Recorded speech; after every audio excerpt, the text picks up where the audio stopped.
Hey, folks, welcome to another episode of Agency Action. Dun, dun, dun. I've been wanting to do that all week, Toby. It's awesome. I'm here with Toby Crines, my co-host. I'm digging the new name, Agency Action. It's a lot easier to say than the old name that was really long that I messed up a couple of times. So I'm glad to be here. And Toby, welcome to our next episode of Agency Action. Thanks. Also glad to be here. I have a question for you, Kurt. Is WooCommerce still worth it? Or let me ask you again. Is WooCommerce still worth it? Or has Shopify already won the war? So the way you ask the question, it's like, is it worth it? In my e-commerce examples that I use in my agency, so again, I'm being very use case specific. I try everything I can to not have to use a shopping cart, to not use WooCommerce, to not add that layer of complexity to my client's workload. I want to be like super clear, like how I'm thinking of it, right? Can I set up WooCommerce? Yes. Can I depend on my client to use it effectively? No, I cannot. So I tried to never use it. How about that? Also, the thing I don't like about WooCommerce, the environment, the infrastructure, the whatever you want to call it. Let's say you want to do subscriptions. Well, that's $300 a year, single site license. Let's say you want to do gift cards. I think gift cards now I think that was $99 a year, single site license. It's just like everything you want to do with WooCommerce requires another buy-in, which is another conversation to either have with the client or to take as a loss as the agency. Toby, we do this for a living. You know what it's like. Am I going to go to a customer for $100 on a $7,000 project, or am I just going to pay the $100, absorb it, and move on and keep it smooth with the client? Right? Those are decisions we have to make. But that comes up as the project grows. Things can change. So then you say, is Shopify replacing it? And I think, and I'm gonna call her out. Katie Keith is doing a ton of Shopify work. Why is she expanding into Shopify? Obviously, because there's a market there. And so I think Shopify is giving it a run for the money. But WooCommerce has had a rough couple of years. And right on the end of that couple of years comes, Fluent Cart coming over. And before the show, you and I talked a little bit about Fluent Cart, and I'm pretty excited about that release. So the thing, so let's get to what you were saying here. I'm going to distill this down. Part of our goal is to reduce complexity in life and business, and like a less complex machine is easier to maintain. There's a if you talk to military brass, apparently, like they're like, yeah, we could build the Iron Man thing. All the technology exists to build Iron Man, but maintaining it is impossible. Like one screw gets loose and the whole thing, like the computer's like, shut down the system. The screw is loose. Like, they're like, so this is Jarvis. Yeah. And so to me, like, WooCommerce is complex. Membership plugins are complex. Subscription plugins are complex. LMS plugins are complex.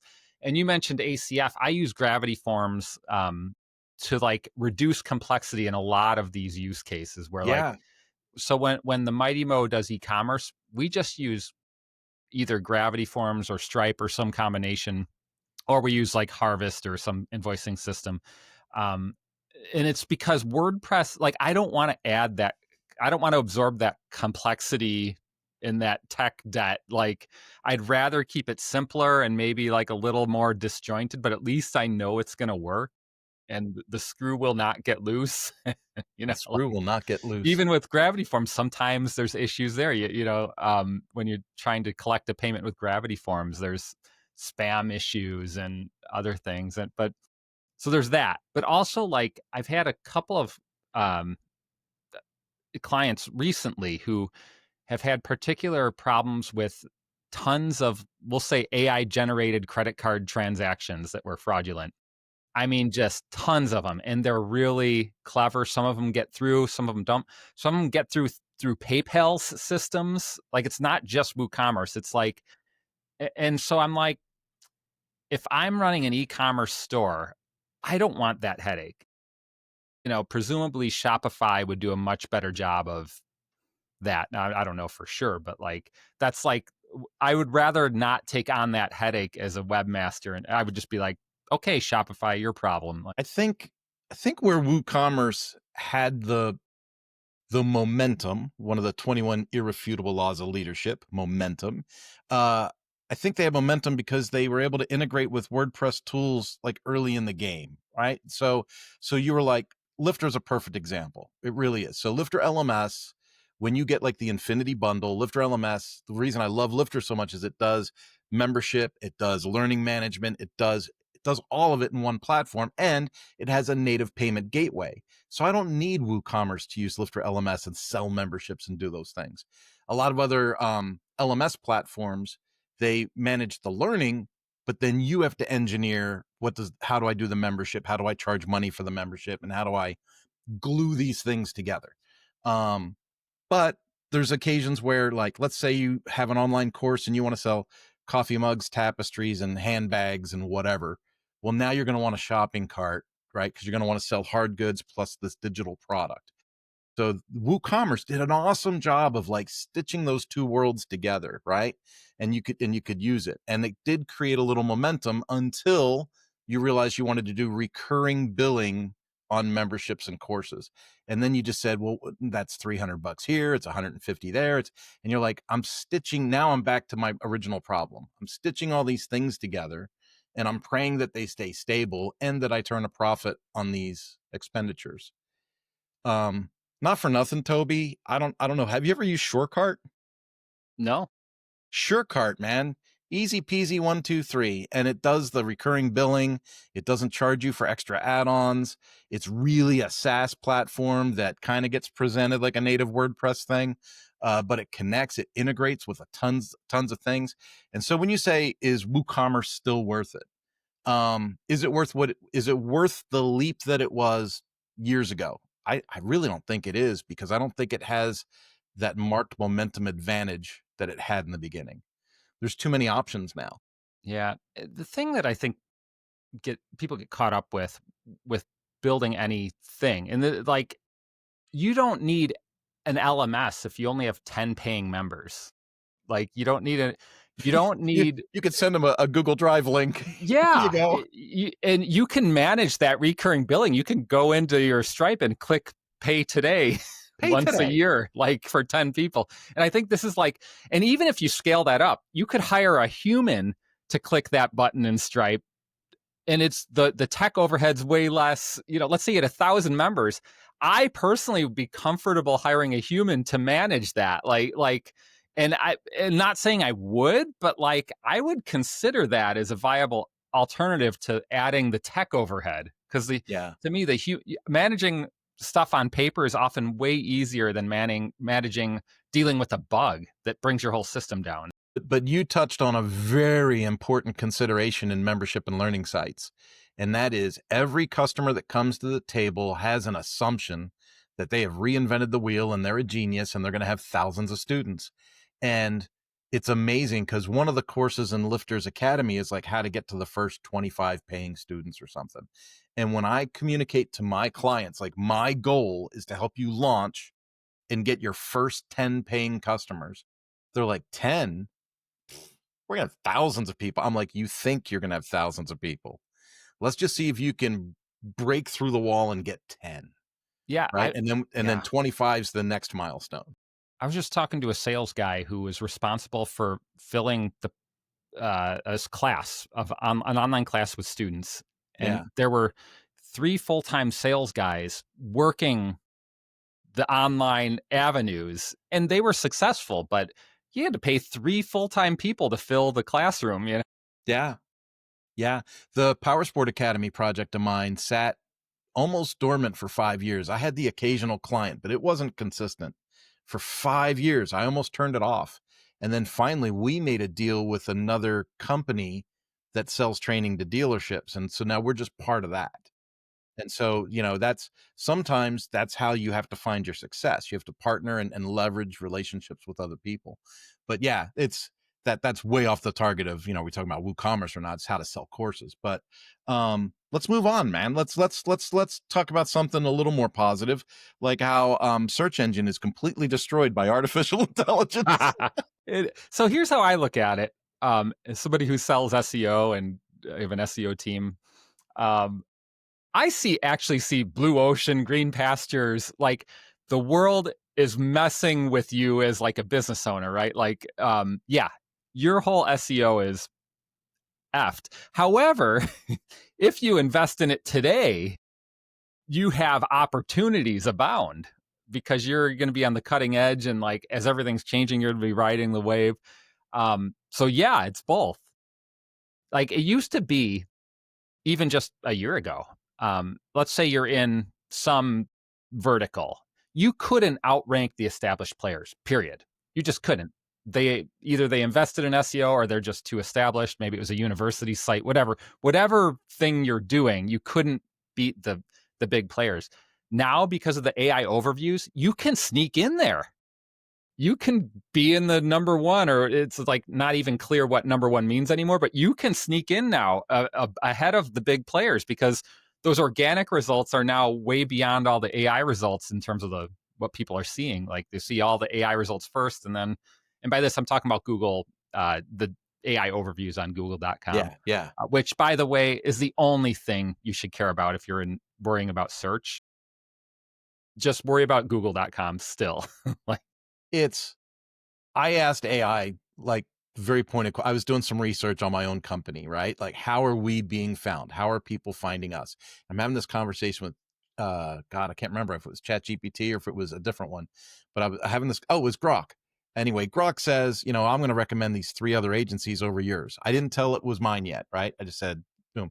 And I started asking questions. Well, how about Mañana No Mas? And it came back with all these great things about Mañana No Mas, right? And I thought, well, if it's saying how great Mañana No Mas is, how come it's not recommending Mañana No Mas? And so back to the questions, right? Back to the and finally I said, look, I got to be honest with you. I own Mañana No Mas, and I'm trying to do research to figure out how I can be in one of your top recommendations. And the number one way in which it was making recommendations was based on Google search. yeah, but I got to tell you too, ChatGPT has no idea how it was trained. And so Yeah. it's just hallucinating that. Like, No, you know, thanks. yeah, like it really doesn't know. But here's a crazy thing too. If you think about the google.com AI overviews, so Gemini versus ChatGPT and anything else. Google.com is the only AI that has access to YouTube, and you better bet they're using that. They've Oh, yeah. transcribed every one of the billion videos on there, and they're, and new videos. That whole machine is probably part of their main way to generate new content for their AI stomach, like because they need to keep eating new content to make the AI relevant. And I would bet that YouTube is like the primary place where they're going to get it. But they also struck a deal with Reddit where they are now Yep. consuming all of Reddit's content. And so just think about like how SEO strategy has changed. We are now really heavily looking into this. Didn't used to be the case so much, but now we're like, if you want to get in that AI, we need to make some videos and we need to start gaming Reddit because I otherwise we're not going tried to be found. I tried to embrace Reddit and I couldn't get past it. I mean, it was just, I'm like, this is not the way people communicate. But apparently it doesn't have to be. It's got to be the way AI communicates, I guess now. Yeah, Right? that's how it's always been with Yeah. SEO. And yeah, because you're trying to get, I mean, really, it's like anything. If you're trying to get on the TV station, for example, like on their new morning news show or whatever, like you don't communicate like a real human. It's like somehow you need to like figure out how to get on there. And um, by the way, I just want to make a plug too. I'm doing a session on LinkedIn on Tuesday at noon Central about AI and SEO, and everybody's invited. Perfect. Now we just have to figure out which Friday that is and when this gets published. True. Good point. Look on, yeah, at DM me. We'll get you a copy of the video. All right. So let's move on to more like an agency development kind of thing. And this is, I almost want to share like what I saw. Like I'm watching Kevin Geary do his demonstration with Etch, and his version of Etch is different than my version of Etch, of course. And he's got this AI plugin in his Etch, and it says, "Hey, I want to make a 2-column hero image with this type of background, super dark black, whatever, blop, a headline, a subline, and a call to action button. Bam. And it goes boom, there it is. And I got to tell you, I thought it was pretty cool. But I also like gulped really big too, Toby, because it's just another one of those, you know. And what's so weird is he's the one saying that no code is not the way, code is the way. Well, and then he does that example, right? And so it's like me saying I don't think AI is the best thing for people in business to lean on, and then I use AI every day. Like it's the same model. Um, dude, where are you at? What are you thinking with no code, and is it eating our lunch? Uh, no, yes and no. I was visiting a site yesterday, and it was on Wix, and I was like, just like, okay, I'll check. I was curious where it was built, and it was Wix, Okay, and I'm yeah, like, whatever. so um, WordPress has had these like moments where like we're afraid. First of all, like we were afraid 20 years ago, pretty much. At some point, we're like, WordPress is going to kill all web development because who wouldn't just spin up a WordPress site and edit it themselves? Yeah, Turns out, yeah, democratize publishing for yeah. all. Turns out, nope. People don't like doing that. They still want to hire people to do it, and then the builders came along. Elementor. Oh, it's so easy now. Yeah, It's like created more work for us, and and now we have AI. I don't see it changing. I mean, I could see in each of those cases, the lower paying people, yeah, they adopted the technology, they learned it. So that's happening. But like I think like that'll keep happening. Like so as AI becomes more integrated, let's say you want to do some automation stuff with AI. Yeah, there's going to be like especially for the younger age groups, they're going to take on more of and more of it. But I don't know. Are you afraid of it? no. I've said it publicly before, and I guess I'll repeat it. I personally think like the 3 to 5 year environment we're going to be looking at, Toby, is people that have skin in the game, that have been experts for a while, that have established themselves as, hey, I'm a human in the space and I know what I'm doing. I think there is going to be such an appetite for that skill 3 to 5 years from now that because right now people are learning to do things without knowing how to do things. And what's happening is they might be getting partial success results, but they're not getting full success results. And what's going to happen is it's creating, I hear like experts talk about messy code and messy, but it's creating like this fluff of nonsense. And that fluff of nonsense is going to continue to grow until people go, I can't do it like this anymore. I need someone to clean this up. Yeah. And then that's where we're going to get to come in and play janitor. But I have a feeling there's going to be a lot of people playing janitor like cheap when that starts. And then they're going to realize that it's a real skill and that it's worth retail, and they're going to bill accordingly. Yeah, I think you're totally right. Like that deep skill set of cleaning up the mess, it's gonna exist. Like absolutely. Part of the problem is like AI is most of the training material for AI is wrong. Like think of all the like Yeah. Substack or what is it? Like is it Substack? Wherever we used to go to like learn that we now go to AI, where like they used to have coding solutions. There'd be like, how do I create a slider in WordPress? And there'd be like 8 answers, and then you'd upvote one, and like the upvoted one is usually the best, and it's probably not perfect. But meanwhile, there's 7 other answers that are just crap. But AI has digested all this great information. Yeah. Yeah. It's really bizarre to me. I make my link kind of public, especially in the LMS space. People schedule with me all the time. I had a guy just schedule last week. Oh, we want to do a single sign on through this other platform and this amazing automation and this and this. I've got these codes, so can we just throw that together right now? And I'm like, on the free 30-minute call, no. Here's the deal. You're going to give me credentials. I'm going to look at the back of your website, and I'm going to let you know if I even want to do the job or not. Because if it's a mess, I'm not putting my name on it. And then I'm going to give you a proposal, and you can say yes or no to a contract. But like, I'm not jumping on some free icebreaker phone call with some credentials and a couple of codes. And here's our API code to this. Let's just glue it together. Like, Yeah. I don't know what you've been watching on YouTube, bro, but that's not the way we're doing it. No, and I think the people that are serious, so like the what we're describing is a scenario where someone builds a tool with AI vibe coding and they get some money flowing and now they can't touch it. They're like stuck because as soon as you say, "Hey AI, add this feature," it's going to rewrite everything. It's going to break your billing. It's going to like just destroy your whole business. And so that's when they need us. And Yeah. there's going to be a role for that. Like, and there is already. I do want to kind of hit on something where I think I may have become a little bit of an AI convert though, Toby. Oh, well, let's see. Because I was pretty critical before on one of our episodes, and I think I should disclose I had a meeting with a couple of guys that work in the AI space, but their forte is automations.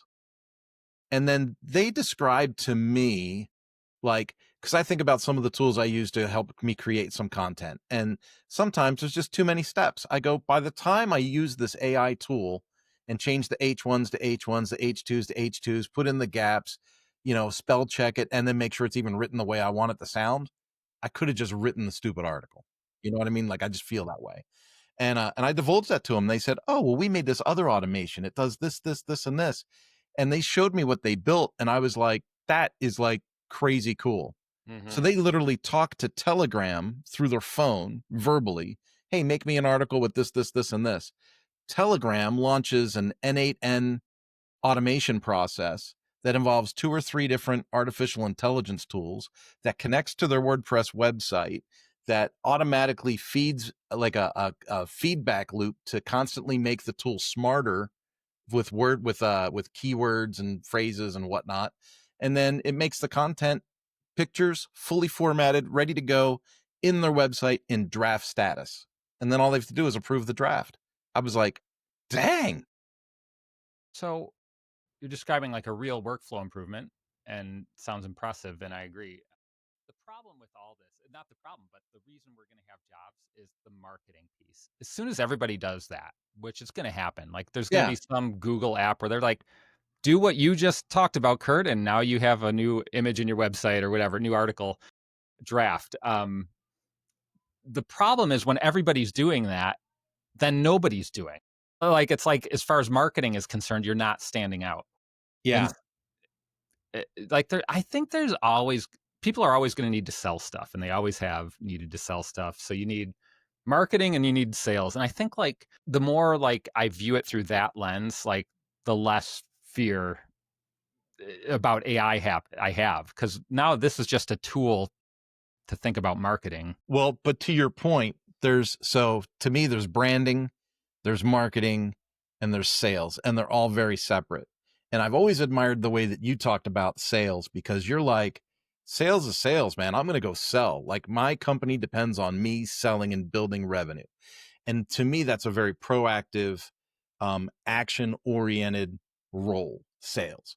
And then I think the other stuff is just like, I kind of need, because I'm in the same boat. Like, I got to sell my stuff. But that other stuff, the content generation and the YouTube videos, I think it's a combination of branding and marketing that just kind of helps support the sales effort. But there Totally. nothing replaces picking up the phone and calling somebody. Yeah, Or like my example a few weeks ago, showing up at a business with some hot, fresh pastrami and Swiss sandwiches. exactly. Yeah. I think like, and this is like, I mean, I see people get this wrong all the time, and it's like, okay, now you have this great automation, but yeah, the question is, well, what have you sold with it? How has how has it led to one more dollar? And AI does not lead to dollars unless you wield it as a tool. Correct.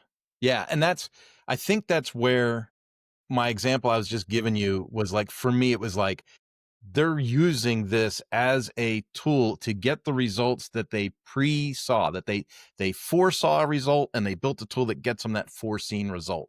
What I really lose my patience with these AI things, like you watch an AI thing on YouTube, like, we're going to show you how Midjourney works. And then they jump in and they go, let's say we want to have someone hiking by a stream. Oh, look, there's a picture. So that's pretty interesting. And they say, well, let's say we want to tweak it this way. Let's see what it gives us. Oh, that's pretty interesting. And I'm like, instead of saying, let's see what it gives us, give it something specific. Like, take this same exact picture and put my logo where that branch is cut off the tree. Right. And it won't do it. Yep. Like, Right. It just will not do what you're Yes. specifically telling it to do. So you got all these experts on the internet telling us how wonderful and how quick AI is, but it's not doing what I specifically asked it to do. It's making something cool and interesting, but it's not driving me to the result I need for my business. And And that's yeah. where I think there's a gap in AI that people aren't really identifying yet, Hmm. because they're still in awe of what AI is doing, but they're not seeing what it's not doing. Right. And like one thing that anybody who's gone deep with vibe coding gets is this problem that it's part of what you just described. Like AI is not able to look at a piece of the picture and be like, yeah, we'll put a logo here. It has no concept for that. Like, and so when you tell it, like, let's say I haven't used these WordPress specific tools, but I've definitely used some AI generation, website generation stuff, and you're like, oh, I like the homepage you generated, AI. Could you like swap the contact button and make it more round? And it redoes the whole site. And you're like, no, no, wait. No, Like, no, no, no, no. yeah. You um, just got rid of 90% of what I loved. right, exactly. And so this kind of begs the question, like, which parts of our agencies are truly at risk and which are safe? I think, well, you and I have shared some thoughts on startup sites, like startup templated websites. And I think that AI has reinforced our ability to make those quickly. So I know that other people could figure it out, but they can't figure it out in the 45-minute to 2-hour Zoom call that I can build a site with a customer live with. Like that skill set really can't be replaced. I mean, we could say that they could learn it over a month, but their goal isn't to learn something over a month. Their goal is to get a first draft of a website done that day, Hmm. right? We can do that. So I don't think anything's at risk. I think it's added a feature where we can add another expedited service to our client at a retail dollar, which I think is great. Um, and I think that people have begun to imagine more for their WordPress websites, which I think expands our ability to sell, You which know, is good. just In the SaaS platforms, you don't get you don't get the ability to imagine more. I'm still blown away at these customers that are like, well, I don't know if I'm going to go with WordPress or Squarespace. And you're like, okay, well, with WordPress, you can this, that, and the other thing. And then you sell them the WordPress thing. And then halfway through the project, they're like, I need this customized and that customized. And you're like, whoa, whoa, slow down. Your choice was between WordPress and Squarespace. And right, Squarespace was going to give you what ability to change all these things? Like at what point did this become a wish, or yep, a wish over a requirement? You know what I yep, mean? Or a requirement over yep. a Oh wish. yeah, yeah. I It's get it. been really interesting to watch. And I think it's cool that WordPress gives us the ability to be that free. Hmm. But I think as agencies, we need to put on the brakes sometimes and just ask why. Like, is this Yeah, really a requirement? yeah. And I was having a conversation yesterday with one of my customers, and it was like they had ideas for how to add more features. Real like features that would move the needle for their site, and we talked through some of them. And they wanted to add a picture a Google map or a map with a bunch of pins in it, like for let's say it's bars near me, and it's like all the bars in the neighborhood. And each one gets a pin. And they're like, I built this thing on Google My Maps, which apparently is a product that Google gives away, and it's that, but it's a very like uh, you have to play inside the box. There's no options, but it's pretty good. And like we were having the conversation, she's like, "Well, should we build a custom one?" And I'm like, "Well, we could, like, totally. WordPress has tools for this, as plugins and etc." But I was what I told her was like, we could embed the map you built, which is very functional and kind of clunky, and it'll cost you basically $0. And we can see if anyone notices it, basically.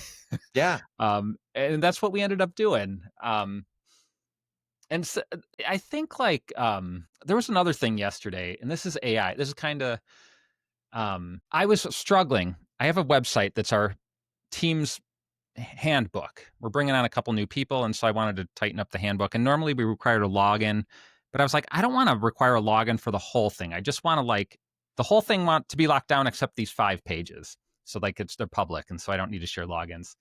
Uh, and I spent an hour doing it the old fashioned way, going to like Google, WordPress.org, finding plugins, testing plugins, and none of them worked the way I hoped. And then finally I was like, I'm just going to go to ChatGPT. And in like 20 minutes, I had exactly what I needed. Like, this is an example of like how we can use this tooling to help us. Yeah. Because the current system is limiting, and this is a way to kind of free us up. Yeah. Yeah, I could see that. The other side of the coin is, because I did so much membership site work, is 5 tools immediately came to mind. Like, oh, I would just load in this plugin and then activate those pages for the content restriction, like Sure. Paid Memberships Pro, for example, or Yeah. something like that. Totally. Yeah.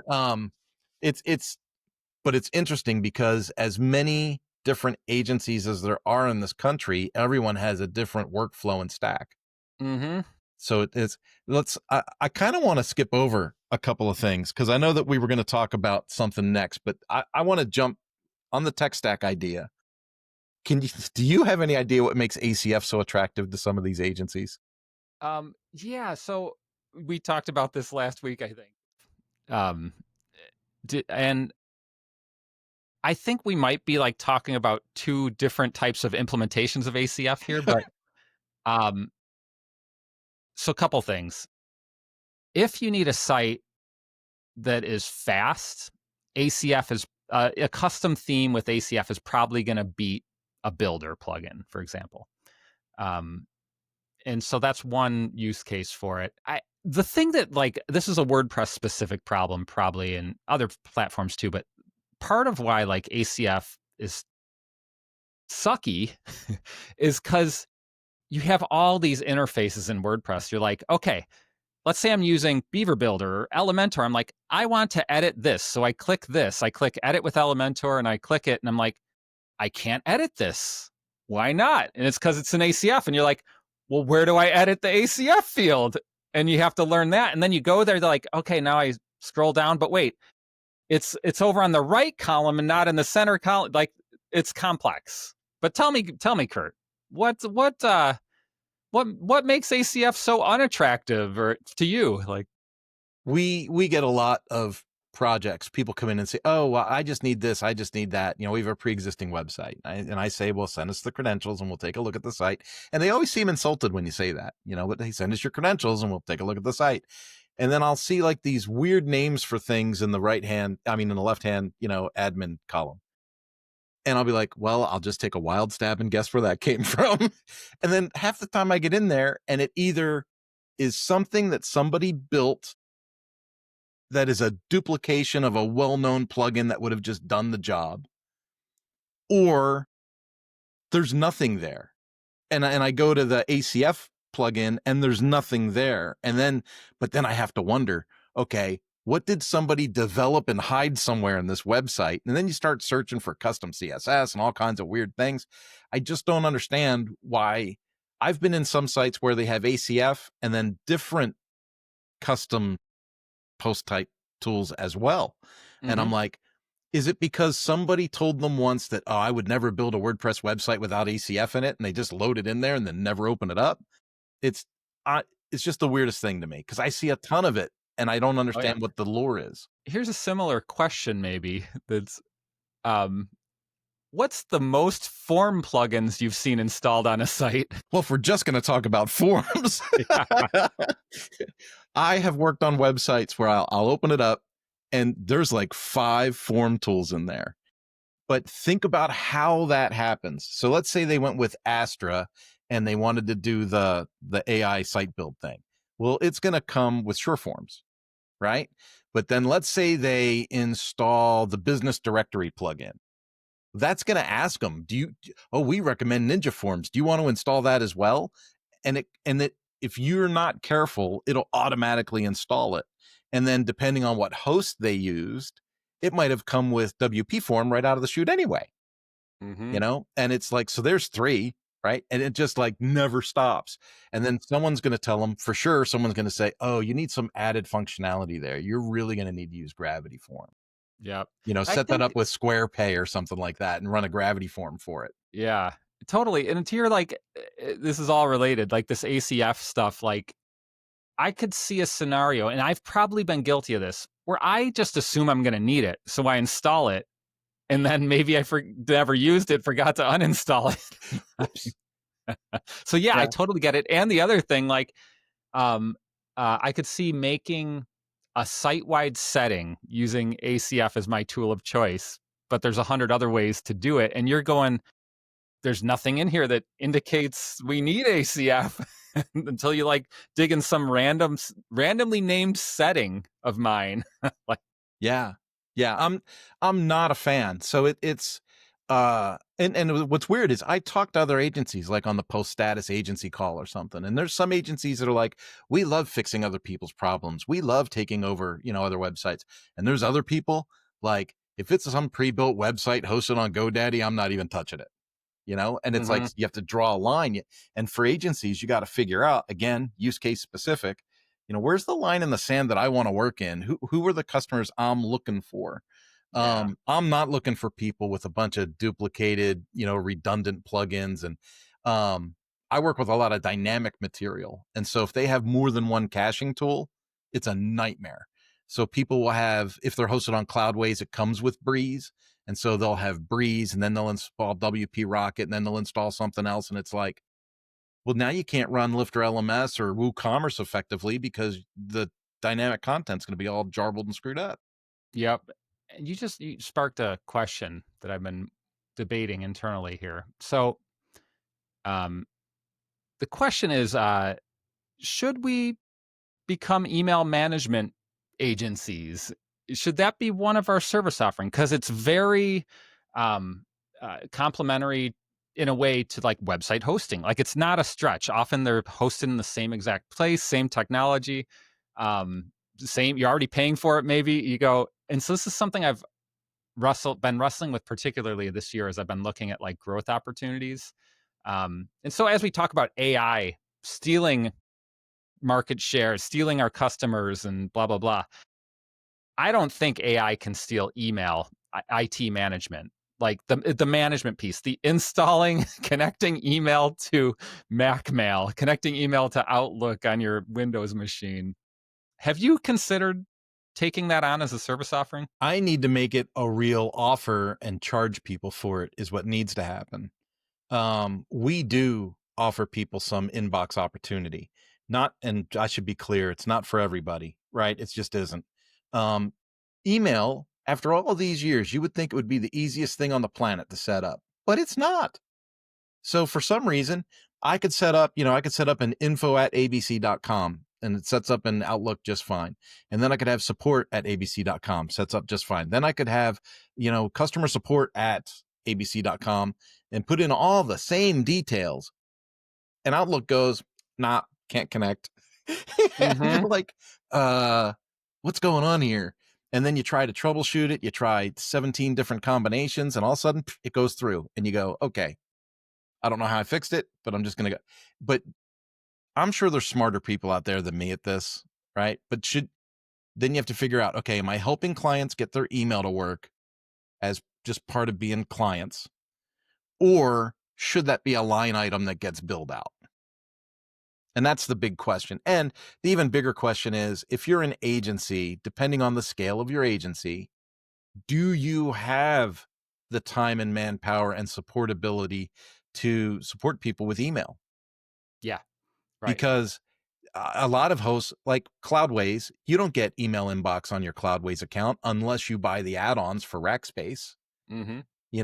When you sign up for Kinsta hosting, I don't think they give you an inbox.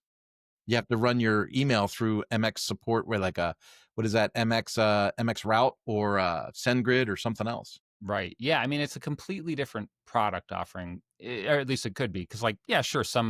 I'm sure, HostGator still sells email. Still sells it like $1 a month. You get email $1 a month. hosting. Yeah. Um, But it's making it work on your individual machine, your that's the device. trick. And that's the trick. And this is where, like, um, I think there's a lot of potential money for companies right now if they transitioned to IT support, or started selling it. So not, email is one thing, but so long as you're going to their office to fix their email, you might as well manage their internet.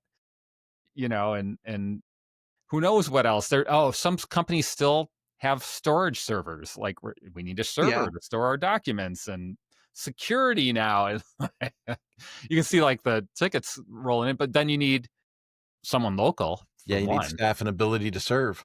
And yeah, I mean, for each one of those services, you need another layer of expertise. And I think like locally here anyway, there used to be quite a few like freelance IT people who would come into your business, set it up, and manage it. Um, I don't know any local freelance IT people anymore, like zero. They've all, that business is all, and I think I have ideas why, but like, uh, there are IT companies now with teams, and, Yeah. you pay an arm and a The leg Geek for Squad. them.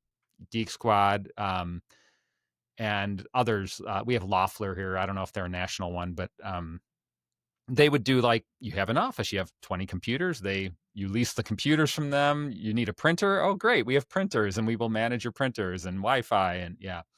But I don't know. This email question is interesting separately, like, because it could be very lucrative. Like, I could see a scenario where I'm charging $25 an inbox per month to manage.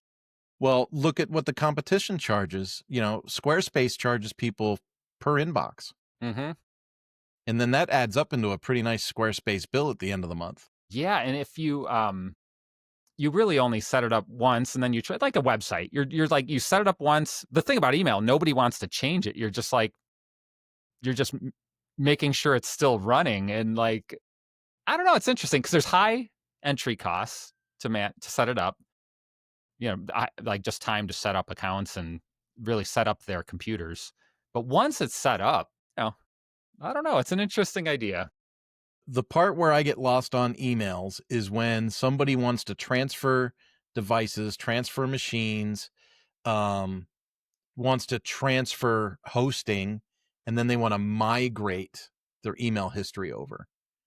And everyone advertises one button click migrations and all that stuff. But in practice, you and I both know that a lot of those migration tools fall short.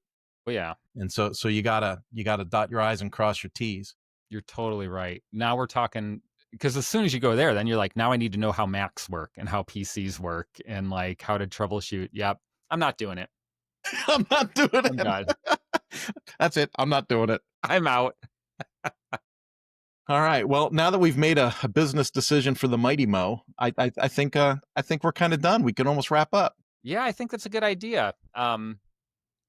Where can people learn more about you, Kurt, and your Well, now that you said AI is going to scrape YouTube for searchability, we have to say Mañana No Mas 5 times quickly. yeah. But you can reach me at mañananomas.com. I'm also Mañana No Mas on Facebook and X.